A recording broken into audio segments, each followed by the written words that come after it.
Now, as I am every Thursday, Tuesday, former Labor MP Michael Danby joins me now. Sky News contributor Kosha Gada. Let's get into that news from Argentina. The Conservative outsider, Javier Milei, she will correct me, Kosha will correct me if I've got that wrong, has just been elected to the country's new president, described as a political earthquake. He calls climate change a socialist lie. He wants to end Argentina's welfare state. He's pledged to shut down the country's central bank. He even says he won't cut deals with the communists when it comes to dealing with China. Whew, not wrong with the earthquake tag. For sure. So he has won decisively, sending shockwaves around the world, 55-44. That's a decisive victory. He won his primary a couple months ago with similar margins. He's a political outsider, 54 years old, was a musician, a soccer player, all sorts of things, a TV personality, and then a classical libertarian who kind of came out of nowhere and did this. And why is this capturing the world's attention? Because Argentina is a cautionary tale of a once prosperous society that can go down so quickly. Buenos Aires was one of the richest cities in the world less than a century ago. They infamously defaulted on their debt 20 years ago.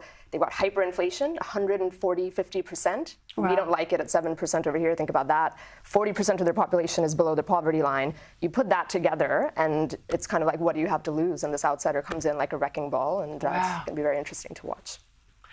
Lachlan Murdoch has not long taken the top job at Fox, Sky News Australia, News Corp, you know, all the various entities of which we are a part. But one of the first things he's done is he's gone to Ukraine and met with President Zelensky. How do you read that? This is very significant, Peter. He's sending signals to a divided Republican Party on this very important issue. And I think he's giving the impression that America can't afford to let Russia win in the battlefield. We have to keep the Ukrainians supplied. I think the Germans could step up a bit and give them their long-range Taurus missiles. That would make all the difference. But they're doing very well on the Dnieper, on the river, and the Russian Navy has had to withdraw from the Crimean Peninsula because of those long-range American missiles. These Houthi rebels, backed by Iran, boarding a ship just because it's connected to Israel. Is this a widening out of what we're seeing in the Middle East? I think so. It sounds like that Middle East issue is a flashpoint, and the tentacles of it are just expanding ever more everywhere, domestically with all sorts of protests that we're looking at, like you covered in your previous segment, as well as militarily and just the way we see the geopolitical landscape realigning. I think just much more to come. It's hard to figure out allegiances. People are shifting sides, even that formerly we wouldn't think would do so, and it's getting messy. Albanese can't give us a straight line. Did he raise the injury to our naval soldiers with the president 2 days after he was told, we weren't told, he was told it happened, or didn't he? What's your take? Beijing's communists, in my view, were testing him to see whether he would raise it and disrupt all of the good karma between Australia and China. And if he didn't, it's a mistake, Albo, because they'll push us further on something next time. They've already done the laser on the Australian aircraft, sonaring our Australian Navy divers.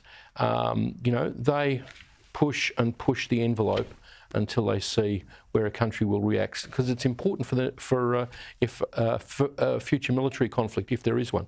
What do we need to know out of the US at the moment? The U.S. Political landscape just now, I think the plot thickens.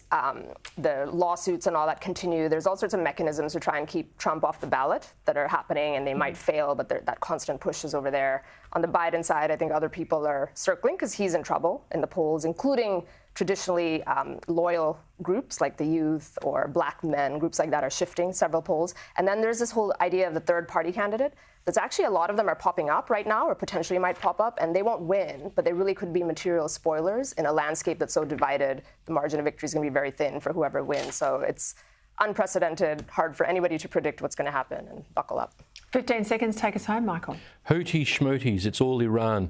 That's a part of the tentacle that Kosha was describing. They're really everywhere, and the Americans must stand up to them at some point. Wow. All right. It gets scarier by the day. Thank you both for your time.